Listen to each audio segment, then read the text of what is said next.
السلام علیکم۔ جائز کیش اور ایزی پیسہ اکاؤنٹ والے حضرات ہوشیار ہو جائیں۔ ایک انتہائی پریشان کن خبر کہ کچھ مافیا لوگوں نے موبائل اکاؤنٹ سے پیسے نکلوانے کا نیا طریقہ ڈھونڈ لیا ہے، جس سے آپ سب ہوشیار ہو جائیں۔ آپ کے نمبر پر 8558 سے ایک میسج آئے گا، 8558 سے ایک میسج آئے گا جس میں کسی کے شناختی کارڈ نمبر پر کچھ رقم ٹرانسفر لکھی ہوگی۔ پھر ایک دوسرے نمبر سے کال آئے گی اور ایک انتہائی پریشان آدمی آپ سے مخاطب ہو کر کہے گا کہ سر میں نے اپنے گھر پیسے بھیجے ہیں جس میں غلطی سے فون نمبر آپ کا لکھا گیا ہے، ایک مہربانی ہوگی اگر آپ میری ہیلپ کر دیں۔ میں مزدور بندہ ہوں، اپنے گھر رقم بھیج رہا تھا لیکن سر نمبر آپ کا ڈائل ہو گیا۔ اب آپ ہی میری مدد کر سکتے ہیں، آپ کے سوا میرا کوئی سہارا نہیں اس وقت۔ اگر آپ اسے کہیں گے کہ میں آپ کی کیسے مدد کر سکتا ہوں، وہ آپ کی بات دکان والے سے کروائے گا کیونکہ ان سب کاموں میں دکاندار ملوث ہیں۔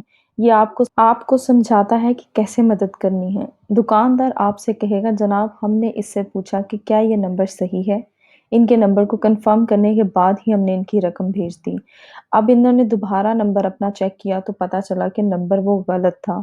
جب پتا چلا کہ نمبر غلط تھا تو اب اگر آپ اس کی مدد کرنا چاہتے ہیں تو ٹھیک ہے، ورنہ آپ جانیں یا کسٹمر جانے۔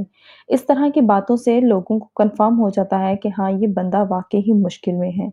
یہ سب باتیں وہ اتنے اعتماد سے کرتے ہیں کہ ہمیں پتہ ہی نہیں چلتا کہ کوئی چکر ہونے والا ہے۔ وہ ہمیں ہی بیوقوف بنانے کی ایک انتہا تک پہنچ جاتے ہیں۔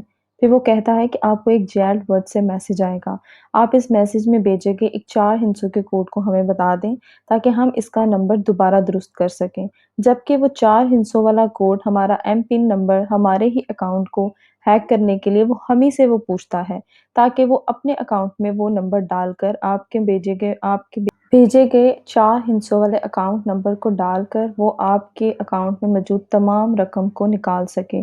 جسے یہ سب پروسیس کا نہیں پتا وہ اب تک بھی نہیں سمجھ پائے گا کہ آگے کیا ہونے والا ہے، اور پھر جیسے ہی آپ کو میسج آئے گا کہ آپ ان 4 ہندسوں کا کوڈ بتائیں گے، آپ کے موبائل اکاؤنٹ میں موجود تمام رقم جا چکی ہوگی اور آپ بہت بڑے فراڈ کے گواہ بن چکے ہوں گے جو آپ کے اپنے ساتھ ہوا ہے۔ مہربانی کر کے کوشش کریں کہ وہ دوسروں کے ساتھ نہ ہو اور اس ویڈیو کو زیادہ سے زیادہ لوگوں کے ساتھ زیادہ سے زیادہ شیئر کریں تاکہ وہ اس پریشانی میں مبتلا ہونے سے بچ سکیں۔ جزاک